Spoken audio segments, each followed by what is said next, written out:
আসসালামু আলাইকুম।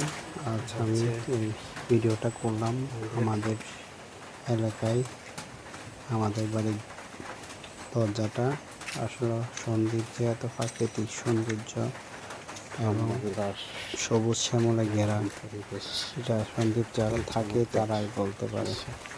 এখানে গ্রামীণ জীবনের যতটুকু উপভোগ করার বিষয় সব কিছুই আছে।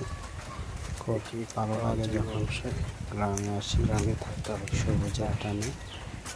তো যারা সন্দীপ থাকেন, আপনার এলাকার বিভিন্ন সৌন্দর্য তুলে ধরতে পারেন মানুষের কাছে।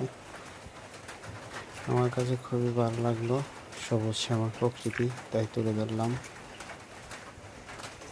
সবাই ভালো থাকবেন, সুস্থ থাকবেন, শুভকামনা রইল। আল্লাহ হাফেজ।